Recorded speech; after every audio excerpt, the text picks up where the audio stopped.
Nós estudamos o último domingo, o Salmo 27. E estamos cantando uma musiquinha que nós vamos cantar hoje. A musiquinha não, a musicona, né? Que ela fala muito que o Senhor é minha luz, a minha salvação e a minha fortaleza.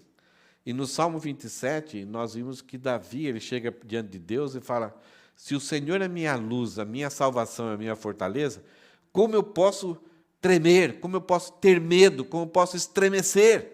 Se Ele é, como que eu posso? Mas por que Davi está falando isso? Muitas nações iam para as guerras, eles sempre levavam os seus deuses em objetos, em bandeiras, em flâmulas. E tem até um salmo que a gente vai chegar a estudar ele, que Davi fala assim: as nações perguntam para nós, aonde está o vosso Deus? Porque todas as nações vinham de guerra com a nação de Israel, e quando viu, cadê o Deus deles? Onde está a imagem do Deus dele? E Davi fala assim: nosso Deus ele não é refletido em imagem, não se expressa em imagem. É o Deus eterno e invisível, Criador, sustentador de todas as coisas. Então, Davi, o que ele fala aqui é que Deus não é um pensamento forte que ele tinha de que as coisas iam dar certo. Para Davi, Deus era algo real, é um ser criador de todas as coisas são sustentadas por ele. Então, quando Davi fala de Deus, ele não fala de um objeto num certo lugar. Ele não fala de um Deus de uma nação, ele fala de um Deus Senhor de todas as coisas. Então é por isso que ele fala: se o Senhor é minha luz e a minha salvação e a minha fortaleza, como eu posso ter medo? Essa questão de Davi saber muito bem quem é Deus, então, porque ele sabe muito bem quem é Deus, e se Deus é isso para ele, ele fala: o problema não está em Deus, o problema está em mim, se eu não confio, se eu estremeço e se eu sou dominado pelo medo. Nós vimos que o medo pode acontecer na nossa vida, o medo é até algo bom em alguns momentos, que nos livra de perigo, né, nos deixa alerta, não deixa a gente fazer planos enganosos. A gente tem um certo medo, tem uma certa preocupação. Mas o medo, quando vem por causa de um pensamento ou de algo real de destruir a nossa vida, de acabar com a nossa vida, ele pode nos controlar e nos dirigir para longe do amor e da bondade de Deus. Então é por isso que Davi ele fala a respeito disso. Ele não quer ser dirigido, ele não quer ser afastado do amor de Deus por causa do medo. Então eu não vou tremer, eu não vou me abalar. E hoje nós vimos, é quase uma sequência que Davi está fazendo aqui. Ele sempre está enfrentando problemas. Ele sempre está junto com amigos que tentam dar conselhos bons para eles, mas não na perspectiva de Deus. E ele está diante de inimigos, de pessoas traiçoeiras, que vêm até com boas conversas, com boas propostas, mas o que eles querem é ver a queda de Davi. E ele também tem os inimigos. E desses inimigos tornou até o próprio rei Saul, o próprio filho Absalão, e aí no Salmo 27 ele tinha talvez o filho de Golias, o filisteu. Então o que não faltava para Davi era todo tipo de inimigo. Ele não só olhava para frente: os meus inimigos estão lá. Não, estavam lá, estavam aqui, estavam aqui, estavam aqui, estavam aqui, estavam atrás dele também. Ou de braços dados com ele. Eu acho que já tivemos, em alguma medida na nossa vida, pessoas o qual nós, assim, ao longo do tempo, fomos entregando uma certa confiança, uma certa liberdade, e essa pessoa derrubou a gente. Ou entristeceu a gente, talvez nem contra a gente mesmo. Mas o fato de andarmos com aquela pessoa e o que aquela pessoa fez, de repente, quando olhamos para trás, nos sentimos até entristecidos, envergonhados. Não que a pessoa fez algum mal para a gente, mas só o fato de ter sido uma grande companhia, um grande companheiro, um grande parceiro, um sócio, ou ter convivido conosco em igreja. Então, o Salmo 28 vem falar essa questão da postura. Como é a postura de uma pessoa que confia em Deus. Nós sempre ouvimos falar assim, qualquer problema que a gente enfrenta, nós falamos isso, e as pessoas falam, não, eu confio em Deus, não, eu confio em Deus. Mas qual que é a postura? Como essa pessoa se porta? Davi não vai encerrar o assunto aqui, mas ele vai resumir em 4 atitudes, 4 aspectos de alguém que tem uma postura que vive confiando em Deus, que aumenta essa postura ou não. E é algo que ele tenta fazer para com a vida dele. Então, no versículo 7, Davi fala assim, eu confio em Deus de todo o meu coração, não somente da boca para fora. Essa é a tese desse Salmo 28, essa confiança. E como nós não enfrentamos uma crise de confiança nos nossos dias? Eu me lembro quando eu era pequeno, hoje e sempre, mas eu me lembro quando eu era criança, não tinha papel para firmar um acordo, uma sociedade, era tudo na palavra. E se alguém tinha por exemplo, 2 pessoas firmaram uma palavra, um acordo, e de repente a vida de uma das pessoas começa a se complicar e vai se prejudicando e vai se transformando, vai ficando difícil, e a pessoa tem dificuldade de honrar o acordo, a tristeza que isso era para a pessoa.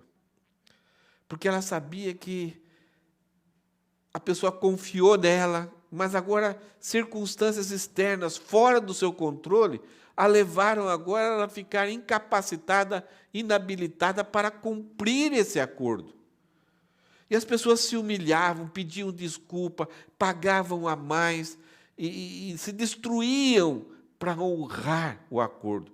Prejudicavam a si mesmas, mas elas queriam manter a honra daquilo que a pessoa foi em confiar nela. Hoje, nós vemos um padrão diferente.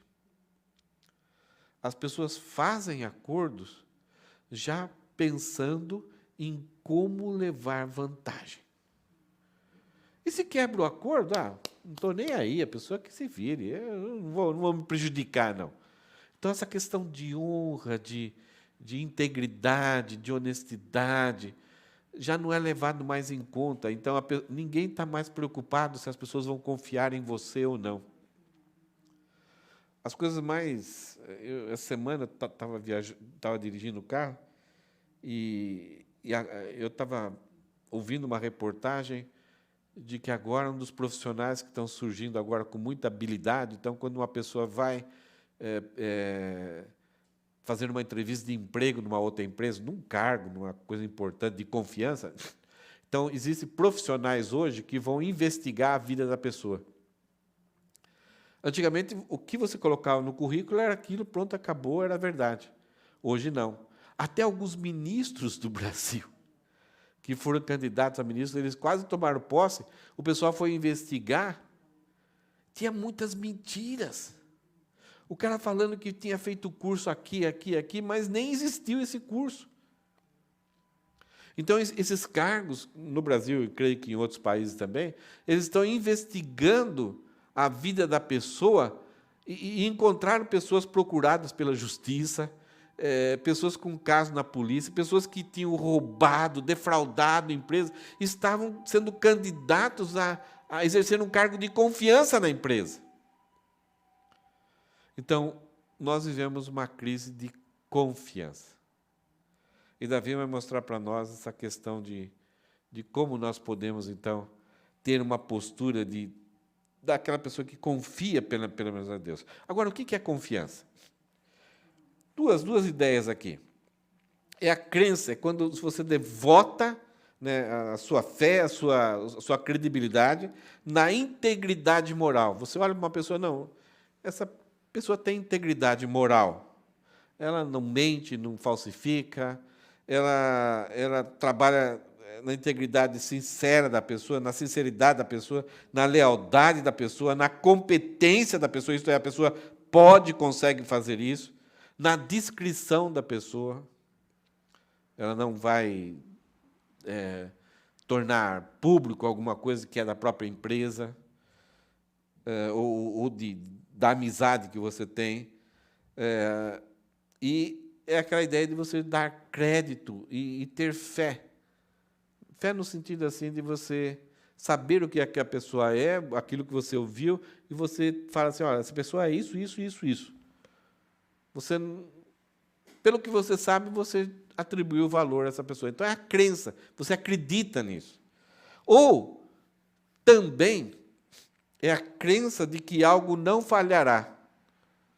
De repente, você está andando com uma pessoa, né, a pessoa está correndo a 140 por hora, e algumas curvas. E aí você fala, olha, o freio... E o carro não é lá essas coisas. Aí você fala assim, olha, o freio desse carro aguenta uma brecada rápida, e os pneus estão bons? Porque a pessoa está chegando a um limite que o carro, aquela peça, aquele mecanismo, aquela máquina, pode ser que não seja boa para aquilo que você está fazendo. Então, é a crença de que algo não falhará, de que é bem feito ou forte o suficiente para cumprir sua função. Então, a ideia, eu confio nesse carro, eu confio nessa máquina, que não vai deixar você na mão. Quais os elementos, então, que compõem esse tipo de confiança? Mais na questão de pessoas. É a motivação, é a intenção da pessoa. Você confia de que a pessoa não está com uma motivação errada. É o caráter. Isto é, ela sempre demonstrou esse tipo de atitude ao longo da sua vida, foi criada uma boa família. A transparência, isto é, a pessoa não vai esconder, se ela tiver que falar alguma coisa, ela vai falar, ela vai explicar, ela não vai guardar lá escondidinho para você se prejudicar. É a competência, a pessoa sabe fazer aquilo. Essa questão de currículos aí, muitas vezes a pessoa, eu sei falar 4 línguas fluentemente. Você vai ver, não tem. É a capacidade, é a consistência, é a autenticidade. Não é uma pessoa que fica imitando só os outros. A pessoa aprendeu, é especialista e é bom naquilo. Então, quando você encontra uma situação dessa, você deposita confiança. Você está tranquilo, porque é aquilo que você acha que você conheceu. Vamos ver o Salmo 27? Termina desse jeito. Ainda, o que nós estudamos semana passada, ainda assim, mesmo que todos os problemas aconteçam, confio que verei a bondade do Senhor enquanto estiver aqui na terra dos vivos. Espere pelo Senhor e seja valente e corajoso. Sim, espere pelo Senhor.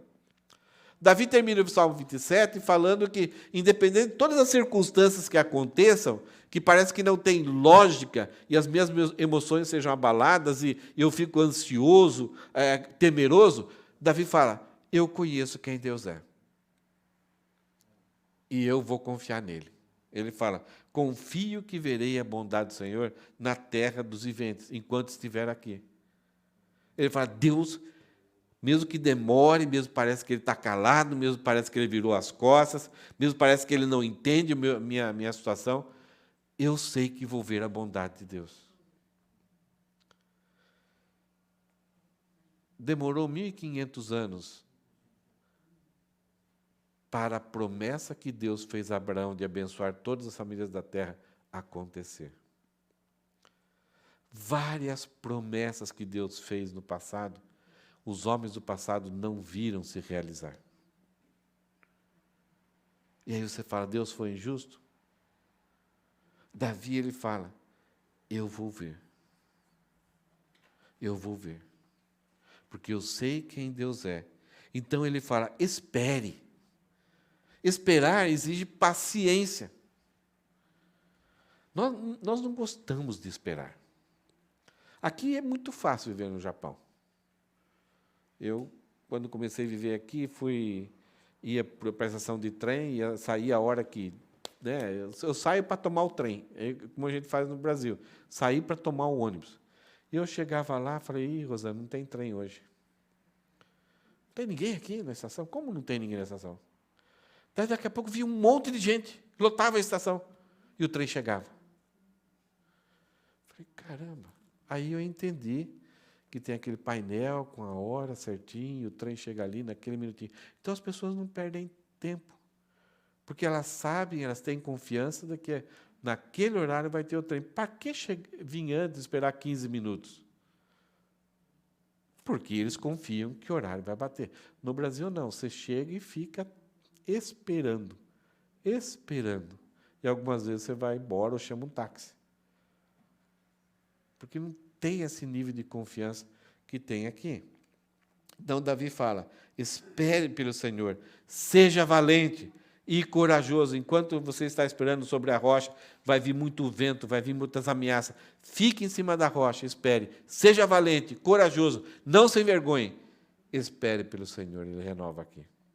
Vamos ver o que Davi vai falar nesse Salmo 28? É a pergunta, é a resposta para qual é a postura que reflete a total confiança em Deus. Eu creio que cada um de nós confia em Deus. Senão vocês não estariam aqui. Se é pelo jantar, é bom, né? Mas nós estamos aqui porque nós confiamos em Deus. Confiamos que vir para um lugar onde a gente se reúne, a gente canta louvor, aonde a gente serve uns aos outros, aonde a gente tem um tempo de comunhão, isso é agradável diante de Deus. Nós confiamos que isso é agradável. Nós confiamos que, ao cantar essas músicas, nós estamos adorando, celebrando, exaltando a pessoa de Deus, e Ele se agrada. Porque nós confiamos. Confiamos que Ele falou isso para nós fazermos. Então, quando fazemos, nós cremos que somos aceitos dessa forma. Porque nós confiamos que, algumas vezes, nós fazemos as coisas de um jeito e não de outro jeito, porque Deus, quando olhamos na palavra de Deus, está escrito assim. Então, eu vou fazer desse jeito porque eu confio em Deus e Ele quer o melhor para mim. Então, eu estabeleço a minha vida de acordo com a vontade de Deus. Porque eu confio em Deus, eu sei que Ele quer o melhor. Isso agrada a Ele. Então, qual é a postura? Como se comporta? Quando a gente olha uma pessoa, olha, essa pessoa confia em Deus. Será que é só por causa do que ela fala? Vamos ver aqui nesse Salmo 28, rapidinho. Olha só o primeiro versículo até o versículo 2. Davi ele chega diante daquela situação complicada de inimizades, de perseguição, de trairagem, de inimigos à solta. Ele vai para Deus e ele fala: a ti eu clamo, ó Senhor, minha rocha. A ideia de sempre Deus vai querer que o homem use ele como se fosse uma rocha. E que diante das pressões, saia daí, cara, para que você ficar aí à toa aí? Não, eu estou confiado em Deus. Eu confiei minha vida, confiei meu destino, confiei o padrão da minha vida na pessoa de Deus. Que nada, você é atrasado, você é intolerante, você não sabe como dirigir a sua vida, você está perdendo de viver a vida plenamente. São tantas propostas que a gente recebe. Não, eu estou na rocha. Tem até igrejas com o nome Igreja na Rocha. Essa ideia de algo firme, sustentador.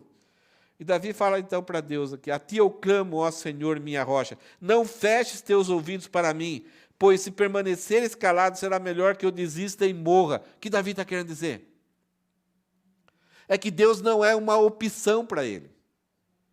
Deus não é um artifício que, quando tem um problema, deixa eu ver o que Deus quer, mas também deixa eu pegar o meu patuá aqui, deixa eu consultar os mortos, deixa eu consultar búzios, deixa eu ver outras coisas. Davi fala: Deus, não feche teus ouvidos para mim, pois se permaneceres calado, será melhor que eu desista e morra, porque eu não vou atrás de mais ninguém. Só tu pode me ajudar, pois eu confio somente em ti. E ele fala: então ouve minha súplica por misericórdia, quando eu clamar por socorro, quando eu levantar as mãos para o seu santuário. O que é o santuário? Davi está falando aqui, ele não tinha o templo ainda. Para ele está se referindo ao tabernáculo, que Deus mandou Moisés construir. Depois Davi deu uma remodelada um pouco no tabernáculo. E havia música 24 horas por dia. Davi introduziu esse louvor, essa adoração fantástica ali. que era o tabernáculo? O que acontecia no tabernáculo? O tabernáculo era cercado por uma cerca que só tinha uma porta. E quando você entrava no pátio, tinha que o sacrifício dos animais, tinha o tanque para se limpar, depois a oferta era queimada, o animal era queimado. Parte dessa carne também ia para os levitas sacerdotes para se alimentarem. Depois ali tinha uma tenda com quase que um pouquinho maior que isso daqui, só que um lugar no fundo e um lugar na frente, só que o da frente tinha 2 vezes a proporção do fundo.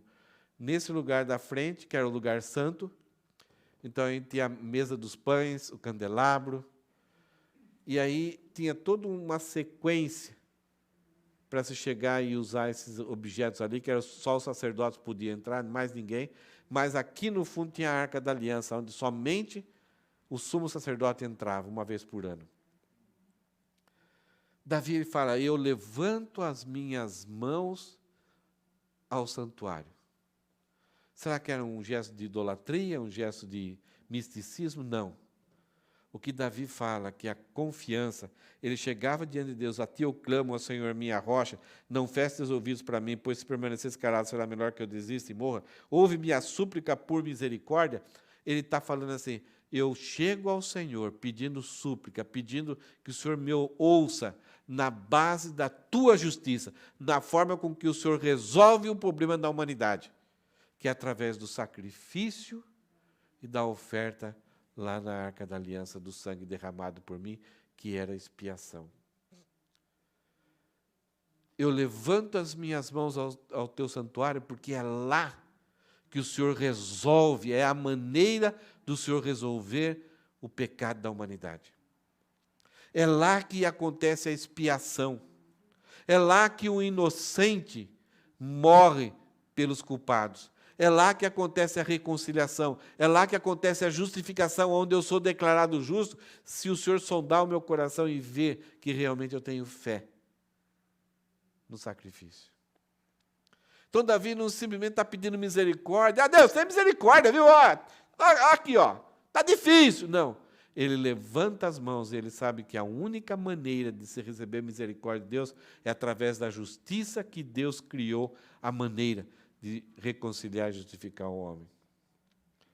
Davi não impunha uma condição para Deus, não fazia barganha, ou achava que um outro jeito dele inventar uma... Ó Deus, eu vou aí subir uma escada de uns 2 quilômetros de joelho, e espero que o Senhor resolva o meu problema. Não. Ele aceitava a maneira que Deus tinha imposta, a única maneira do homem obter misericórdia e graça diante de Deus. É a única maneira. E por incrível que pareça, aqueles animais que eram sacrificados e o tabernáculo como um todo, sabe o que apontava para o quê? Sabe que tudo aquilo era uma figura, era uma sombra, que as pessoas deviam entender que a única forma de resolver o problema do pecado, da injustiça do homem para com Deus, era o sacrifício de um inocente. Sabe para o que apontava o tabernáculo? Para a cruz. Então, lá na cruz, foi definitivamente a bondade do Senhor foi resolvida. Então, Davi, o que ele está falando aqui? Ele demonstra que a postura de uma pessoa que confia em Deus é aquela pessoa que aceita, que crê na maneira que Deus resolve o pecado dele. Ele não fica se comparando com uma outra pessoa. Ele não fica se justificando. E ele fala, a minha vida está sendo sustentada pela graça e pela misericórdia. Constantemente, eu preciso, eu clamo por misericórdia e por graça. Ele entendia que havia necessidade de reconciliação e justificação, mas também que o tabernáculo apontava por uma vida de santificação. As ofertas pacíficas. Então, havia a morte e as ofertas de manjares, as ofertas pacíficas. Isto é, a santificação diária. Uma pessoa que confia em Deus, ela não inventa outras formas de chegar e permanecer na vontade de Deus. Ela aceita aquilo que a palavra estipulou. Aquilo que a palavra revelou. Essa é uma postura, a primeira postura de alguém que confia em Deus. É alguém que entende como que Deus resolveu o pecado da humanidade. E aceita. E depende. Não se vangloria. Sabe que a salvação, a misericórdia, é o objeto da graça de Deus na sua vida. Ela está debaixo da graça, ela depende de Deus, ela é grata, ela não fica se justificando e tentando negociar com Deus. Não olha assim, olha, eu pequei, mas também não foi tão grave como outra pessoa. Ela depende. É interessante que talvez no começo da nossa caminhada cristã, a gente não vai entender muito bem isso. A gente confia em Deus, mas a gente não vai entender bem isso. E isso aconteceu com o apóstolo Paulo. Quando ele começou a sua caminhada cristã, antes da caminhada cristã, ele achava que ele não precisava da graça e da misericórdia de Deus. Ele era família boa, príncipe dos príncipes, da tribo de Benjamim. O cara estava, né? Só faltava Deus dar a chave para ele entrar no céu. Mas ele tinha certeza que isso ele ia ter, não ia ter dificuldade nenhuma. E ele olhava só para os outros. Mas quando Cristo se encontrou com ele deixou de olhar para os outros. Ele começou a olhar para Deus. E no começo ele tomou um choque. Puxa, eu estou perdido, eu preciso da graça e da misericórdia.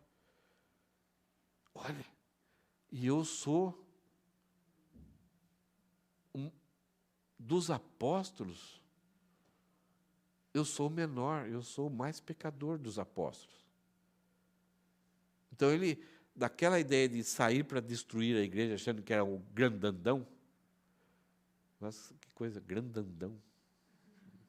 O grandão, quando ele se converteu, ele já se colocou numa situação menor. Dos apóstolos, olha, ele está se comparando com Pedro, né, Bartolomeu, Tiago, pescadores, mas eles eram um grande teólogo, mas quando a conversão veio, ele percebeu que isso não servia para nada. E dos apóstolos, ele se já julgou o menor. Que coisa fantástica, né? O cara que fez tanto para Deus no final da sua vida, lá no começo da conversão, falar assim, dos apóstolos sou o menor. A vida continuou, ele começou a pregar, implantar igrejas, passou-se um tempo, ele olhou, e vindo pessoas assim que tiveram um passado terrível, um passado imoral, e que se converteram e agora têm uma nova vida, e ele começou a se comparar com os outros irmãos, e viu a graça, e agora ele só olhava para Deus, e ele falou assim, puxa, de todos os irmãos que eu conheço, eu sou o mais pecador. Melhorou ou piorou? Piorou. Antes ele achava que era o menor dos apóstolos. Depois de um tempo, ele achou que era o menor de todos os crentes. E a vida continuou. No final da sua vida, sabe o que ele fala? Que ele já não é menor dos apóstolos, ele não é menor de todos os crentes. Ele fala que ele é o maior. Maior do quê? Dos pecadores. A postura de alguém que confia em Deus é que o autoconceito vai diminuindo cada vez mais. E ele vai cada vez mais sendo dependente totalmente da graça e da misericórdia de Deus. Ele fica cada vez mais livre. Porque é terrível quando a gente tenta manter uma posição diante das pessoas e diante de Deus e nos comparando com outras pessoas. É difícil, é desumano quando a gente tenta manter um nível de espiritualidade superficial. Não conseguimos. Então, uma pessoa que tem uma postura de que confia com Deus, ele clama por misericórdia. Ele depende de misericórdia, ele vive pela graça. E quando Paulo foi pedir um favorzinho para Deus, só para tirar um espinho na carne, alguma coisa que incomodava ele, que as pessoas falavam assim, ele fala que é servo de Deus, mas ainda tem esse probleminha. E qual foi a resposta que Deus deu para ele? A minha graça te basta. Minha graça te basta, Paulo. E tem um salmo que fala que a graça é melhor do que a vida. Nós valorizamos tanto a vida e achamos a vida tão sensacional e parece que sem vida há morte, mas a vida sem graça é uma desgraça. A graça é melhor do que a vida. Então, a postura de uma pessoa que confia no Senhor, ela transborda essa vida de misericórdia e da graça de Deus. Ela mostra que ela é fruto da graça de Deus. Segundo lugar, uma pessoa que tem uma postura de confiar em Deus, ela evita um modo de viver repreensível. Ela sai do meio aonde que aquele meio é repreensível diante de Deus. Então é a companhia, é o estilo de viver, é os alvos, os projetos. Veja aqui o que Davi fala: Senhor, não me arraste com os perversos, com os que praticam o mal, que dirigem palavras amigáveis ao próximo, enquanto tramam maldades no coração. É a propaganda, é o marketing, é a ilusão. Né? Davi fala, eu não quero andar, não me pegue junto com eles, me ajuda a não estar com eles, porque o Senhor vai arrastar esse pessoal. Então, aqueles que praticam o mal, aqueles que tramam maldade no coração, tramam maldade no coração enquanto estão falando, te elogiando. É o elogio que por trás tem o objetivo de te destruir. Dá o castigo pelo que fizeram, segundo a medida de sua perversidade. Retribui-lhes por seus atos e faz que recebam o que merecem. Eles não se importam com as obras do Senhor, nem com o que suas mãos criaram. Eles não se importam com o que Deus está fazendo. Pelo contrário, eles combatem, eles guerreiam, tentam impedir aquilo que Deus, a respeito das obras de Deus, nem com o que suas mãos criaram. Então, são destruidores. Nós temos essas multidões, assim, em alguns países, festejando a lei pró-aborto. Como que pode isso? Então, Davi fala, não me arraste com esse pessoal. 3 coisas que eles fazem: praticam o mal, tramam maldades no coração e não se importam com as obras do Senhor, nem com o que suas mãos criaram.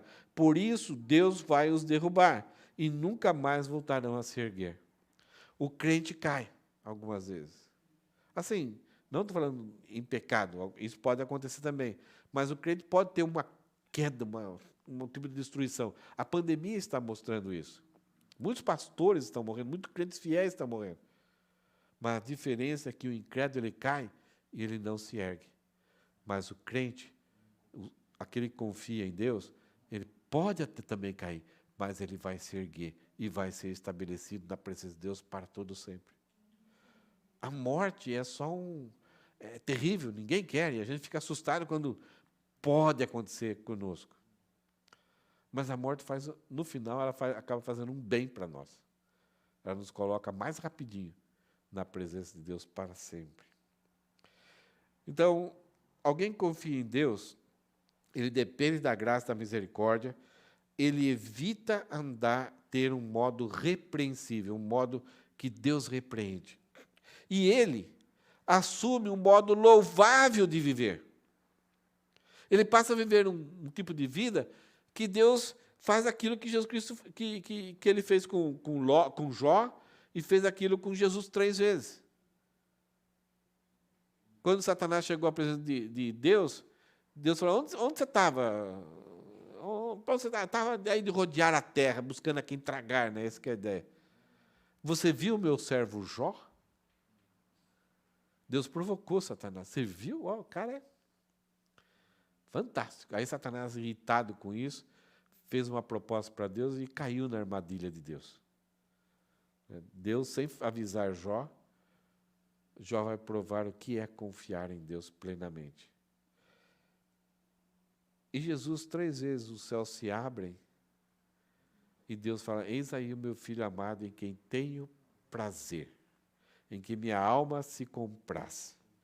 Então, são modos de viver que louvam a Deus. Muitas vezes a gente fica calado, mesmo não estando num grupo, num ambiente desse, louvando, cantando, mas são modos e atitudes e palavras que louvam, que engrandecem a Deus. Olha só o que Davi fala: louvado seja o Senhor, pois ouviu o meu clamor por misericórdia. É quando as pessoas percebem que nós clamamos, e Davi clamou, e o sentimento dele parece que Deus não estava ouvindo. E ele fala: Deus, se o Senhor se mantiver calado, eu não vou atrás de outra pessoa. E não indo atrás de outra pessoa, ele não se envolveu com pessoas de modo repreensível. E agora, ele percebe que a graça e a misericórdia de Deus alcançou ele. E ele fala: louvado seja o Senhor, pois ouviu o meu clamor de misericórdia. E ele vai: o Senhor é minha força e meu escudo. É um relacionamento pessoal. Deus defende Davi e Deus coloca ele de forma protegida, dá energia, capacita ele. O espírito que estava triste, abatido, começa a ter energia para vislumbrar opções e decisões, sem que ele tenha atitudes iguais aos homens maus. Eu tenho batido nessa tecla aqui, que várias vezes Davi pede socorro a Deus diante dos inimigos. Socorre-me, ó Deus. E boa parte desse socorro é para que Deus não deixe Davi responder o mal com o mal. Para que não saia de dentro de Davi aquilo que ele é. Ele é mau. Igual eu sou. Bem, não tem mais ninguém aqui que é assim. Ou tem? O socorro que Davi pede para Deus é para que o coração dele seja tomado nas mãos dele, fica quietinho aí, não vai fazer nada. E Deus ensine Davi o modo de viver. Ele pede isso: ensina-me a viver, ó Deus. Para que qualquer coisa que ele fizer, puxa, como que aquele cara, aquela mulher, diante daquilo que fizeram, ela conseguiu ter forças para agir daquele jeito? Que coisa fantástica. E Deus lá do céu: esse é o meu filho amado em que eu tenho prazer. Olha como aquele cara conseguiu, recusar aquela oferta tão ruim, tão maléfica, e a pessoa teve coragem de recusar. Enquanto os homens não entendem, os homens acham até que a gente é trouxa, que a gente é bobo, que perdemos a oportunidade. O nosso Deus, Criador de todas as coisas, chega para os anjos, eu estou imaginando aqui, eu não sei se isso acontece. Pessoal, para tudo que vocês têm que fazer. Olha lá. Olha lá. E algumas vezes a gente pensa que servir a Deus é fazer grandes coisas maravilhosas e fantásticas. Não, é nessas pequeninas coisas que a nossa vida se torna uma vida de louvor a Deus. Olha o que Davi fala: o Senhor é minha força e meu escudo, confio nele de todo o coração. Ele me ajuda, porque quando a gente consegue fazer isso, a gente tem que entender que não foi da nossa natureza, foi da nova natureza que Ele colocou em nós e da força do Espírito Santo que está em nós. E por causa disso, olha que coisa fantástica. Deus nos ajuda. E a gente, com medo ali de fazer aquilo, naquela hora o Espírito Santo testemunha com o nosso espírito que nós somos filhos de Deus.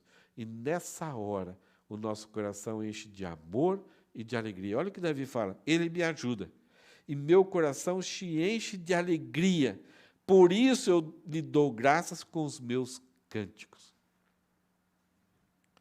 É uma sequência.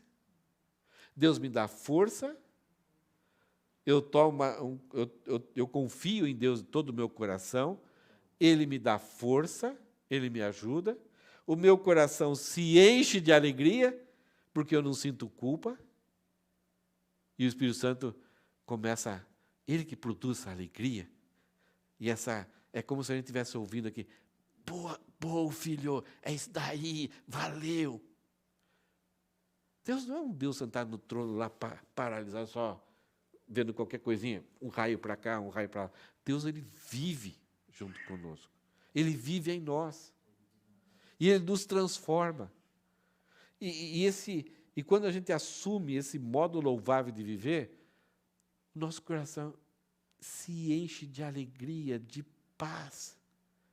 As culpas são eliminadas.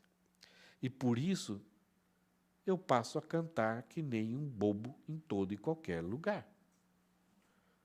Já fez isso? Eu conheço alguém que, tem hora que até me atrapalha. Cantando para lá e para cá. No carro. Você faz isso no banheiro, na cama. A mente da gente vai longe. Parece que estão em outra dimensão, assim. Esquece. Estão cheios de problemas, cheios de boletos, cheios de contas, tanta coisa para se preocupar, para nos entristecer. De repente você consegue se alegrar, cantar. Isso afeta a minha vida, vai afetar meu trabalho, vai afetar as outras pessoas que trabalham comigo, vai afetar o ambiente do lar, afeta tudo, afeta a nossa saúde. A culpa é um dos maiores responsáveis por doenças crônicas que levam a derrubar as pessoas. Uma delas é gastrite e catacora. Todos nós temos isso. Mas é bem possível que algumas vezes é por falta dessa alegria. A alegria do Senhor é a nossa força. Davi está falando. Primeira, postura. Depender da graça e da misericórdia de Deus. Segunda postura, não se envolver, desapegar de um comportamento repreensível. Terceira postura, viver, assumir um compromisso, um viver louvável a Deus. E quarta postura de alguém que confia em Deus, é a intercessão pelo povo de Deus. Alguém que quer o bem do irmão, da irmã, das crianças. Então, se ele tem tempo, ele vai dedicar ao bem do povo de Deus. Se ele tem tesouro, ele vai investir no bem do povo de Deus. Se ele tem talento, ele vai disponibilizar para o crescimento, para o benefício do povo de Deus. Então, é uma pessoa que volta agora para a família de Deus. Não o quanto eu posso pegar da família de Deus, mas como que eu posso servir? E a maior parte desses irmãos aqui, na maioria das vezes, tem muita dificuldade em aparecer. Davi era rei. Todo mundo sabia que ele era um rei teocrático, ele é um rei eleito por Deus, não por democracia. Mas ele estava disposto, então, em cantar, em compor, em edificar vidas, muito mais do que o trono de um homem. E Davi fala então no versículo 8, o Senhor é a força do seu povo, isto é, se Deus não estiver com o povo vai ser fraco. Então, se eu posso contribuir para que Deus seja o Deus do meu povo, eu vou contribuir, porque o povo depende da força de Deus. Deus é fortaleza segura para o seu ungido. Então, todo aquele que é eleito tem que ter segurança. E quantos problemas muitas vezes nós temos na nossa comunidade, na comunidade de irmãos de outras igrejas, que você encontra de vez em quando, está desanimado. Como a palavra, você procura erguer essa pessoa, trazer ela de volta a confiar em Deus, porque em Deus ela será fortaleza. Ela conseguirá ter forças novamente. E Davi faz 4 pedidos aqui. Senhor, salva o teu povo. Essa palavra salvação aqui não está se relacionando à salvação eterna que nós temos em Jesus Cristo. Essa salvação aqui é livra o teu povo do mal. Preserva o teu povo, conduz o teu povo. E ele fala, abençoa os que pertencem a ti. Davi está intercedendo. Nós tivemos 2 domingos atrás alguns testemunhos aqui. Quantas pessoas precisam da nossa intercessão? Precisam que a gente converse com Deus. Deus abençoa, cura, dá misericórdia, ajuda, fortalece, traz coragem.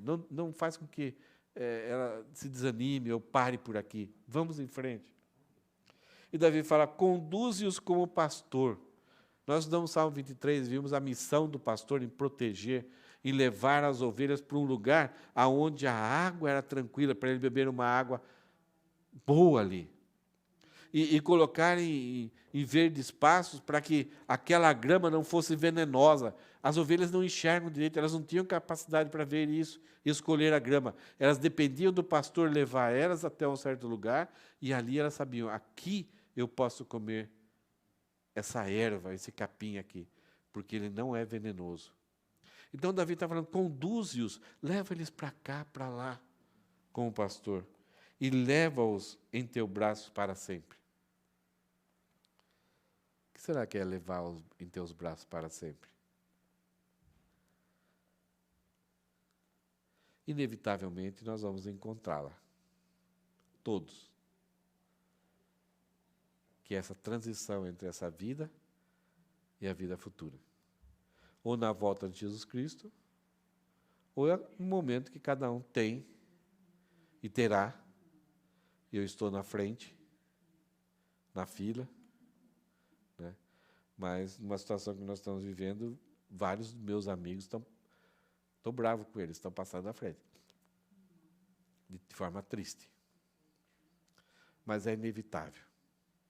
Mas aquele que confia no Senhor, ele tem a certeza que até a morte, que é o inimigo que todos vão enfrentar, que não tem dinheiro que possa evitá-la, pode talvez adiá-la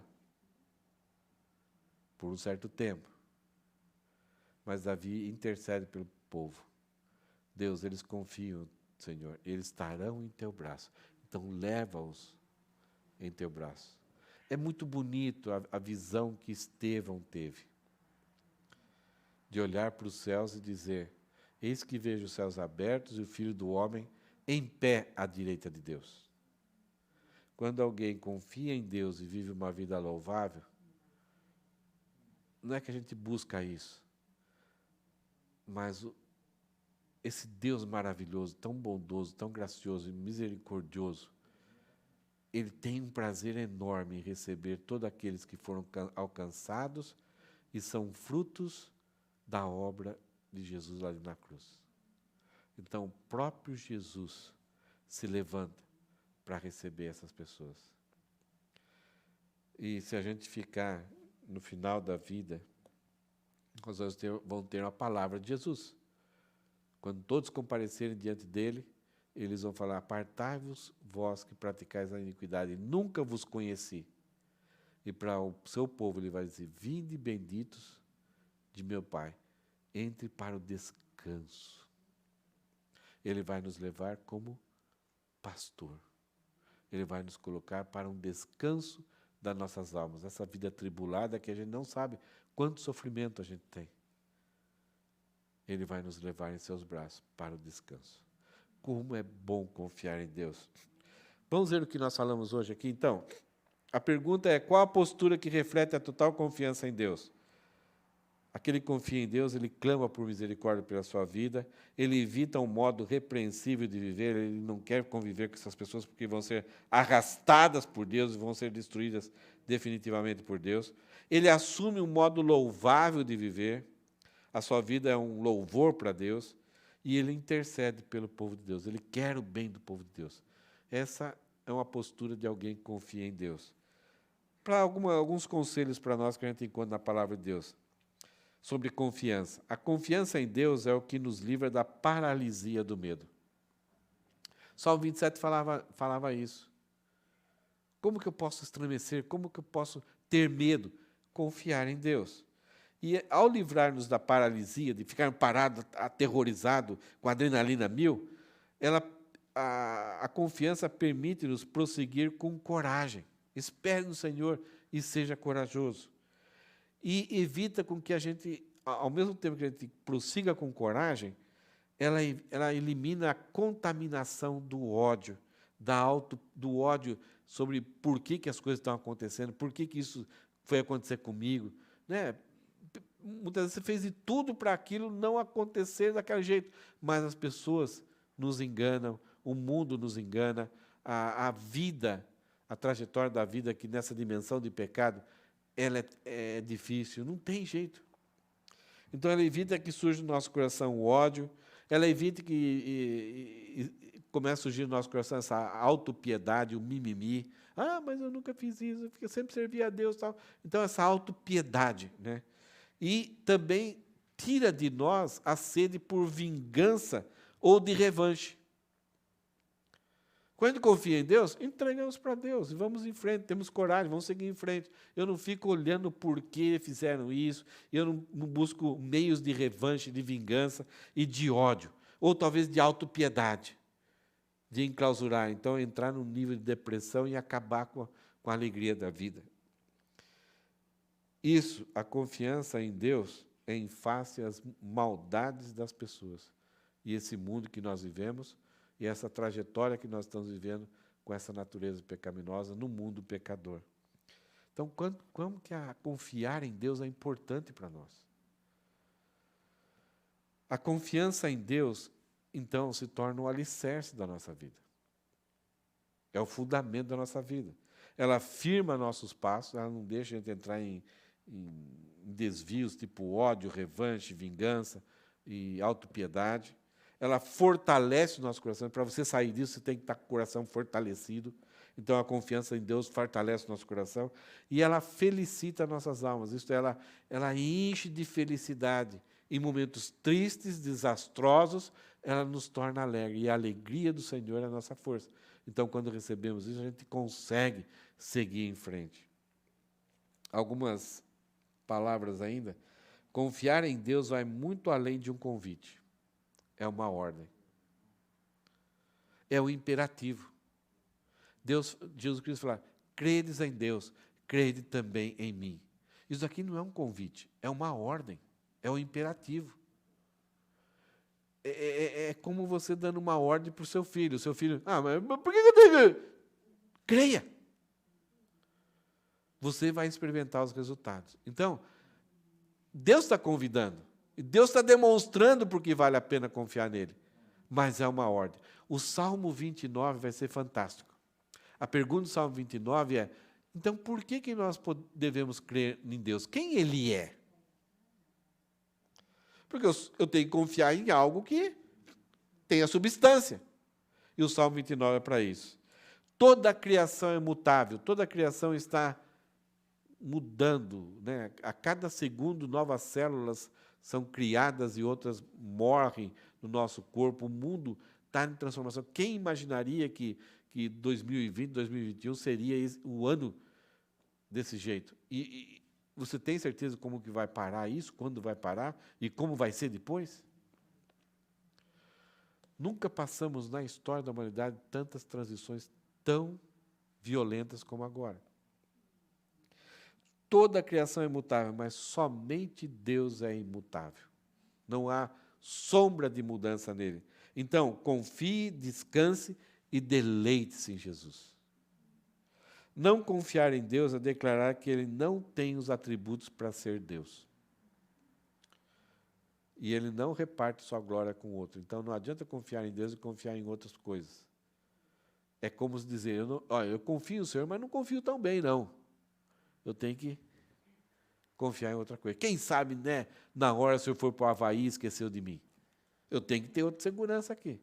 Então, confiar parcialmente ou não confiar totalmente, ou dividir a confiança que só Deus merece com outras coisas, é a mesma coisa que dizer que Deus não é suficiente e Deus não é totalmente confiável. Vocês conhecem Provérbios 3, versículos 5 e 7? Vocês conhecem? Vamos ler juntos?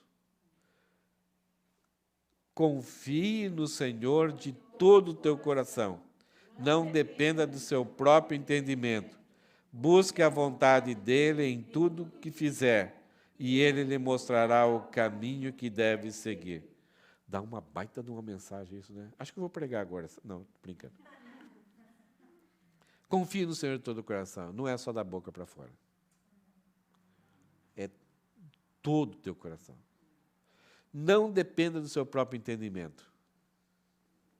A ideia aqui é que o cara que escreveu o provérbio, não me lembro se foi Salomão, é quando você vai montar um cavalo e você coloca o pé ali na... O que é aquilo ali?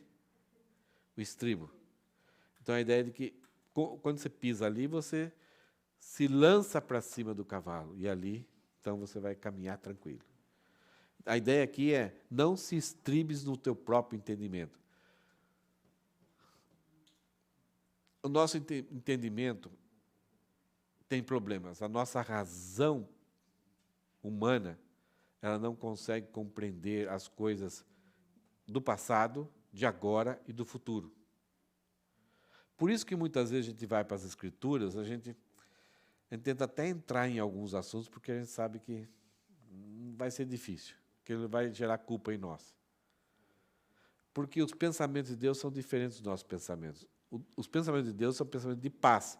Os nossos são cegos pelo pecado.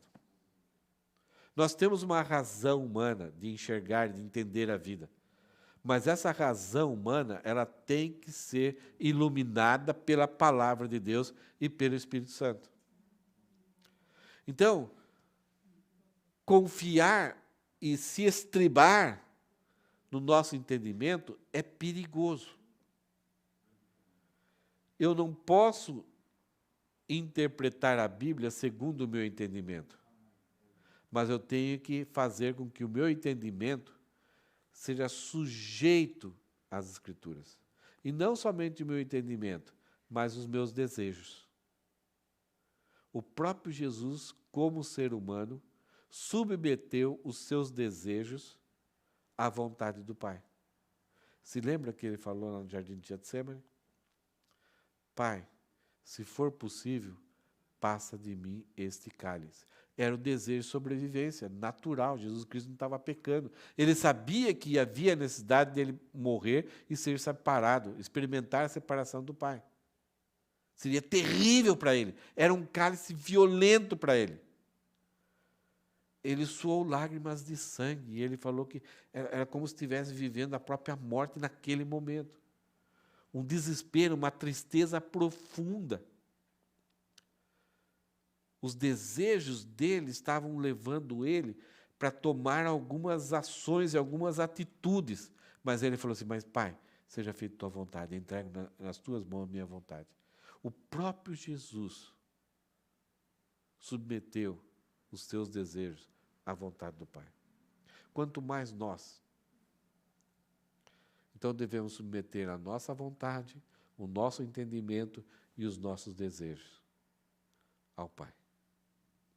E aí ele nos ajuda, ele nos fortalece, ele dá alegria, e aí eu louvo a ele. E aí vou ficar que nem um bobão cantando por aí. Busque a vontade de Deus em tudo que fizer. Não é só em alguns momentos de decisões, mas é em tudo. Quando você coloca a sua vida e faz com que Deus trabalhe nela em cada detalhezinho, em fazer um feijão, fazer um arroz, fazer qualquer coisa, você vai experimentar essa presença constante e alegre do próprio Deus. E aí Ele mostrará o caminho que deve seguir. Ele vai te conduzir. Ele não vai simplesmente pegar você pelo cangote para não cair nisso. Deus faz como o corpo do bombeiro. Então, Ele vai conduzir você em veredas saudáveis. E nós experimentaremos essa grandeza do que é viver confiando em Deus. Amém? Irmãos nossos, no primeiro século, foram acusados de terem colocado fogo em Roma. Nero queria construir a Nerópolis, queria montar uma outra capital para o Império Romano que não fosse Roma. E o Senado não deixava. Então ele teve uma ideia. Né?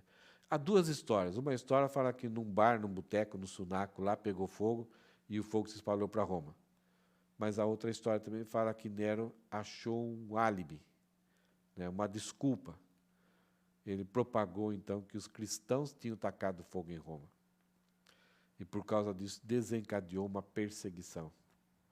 Então, nossos irmãos foram colocados em postes e jogado óleo, querosene, petróleo neles lá que tinha na época.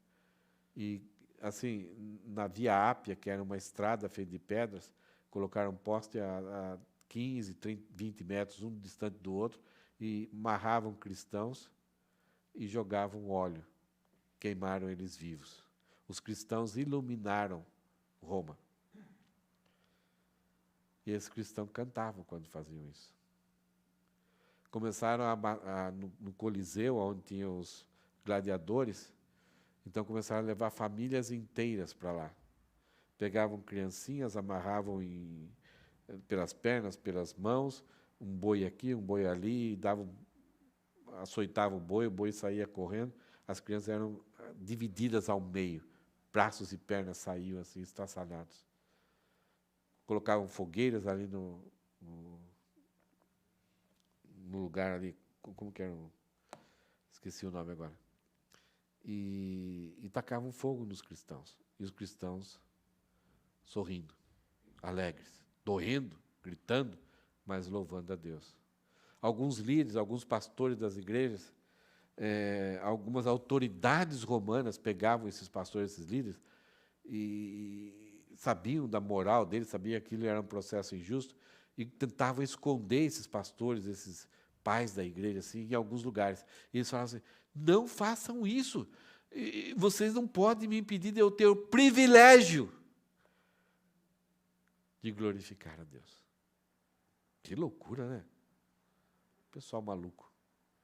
Quando a gente confia plenamente em Deus e vai confiando gradativamente cada vez mais, nós nos tornamos loucura para esse mundo. E o mundo vai maldizer contra nós. Que Deus te dê força, né? Te encoraje, fortaleça. Nós estamos vivendo um momento da sociedade muito difícil, que nós precisamos interceder, louvar a Deus e, principalmente, confiar nele. Nada escapou do controle dele e nunca vai escapar. E é uma oportunidade muito grande para a igreja, o povo dele, brilhar. Amém?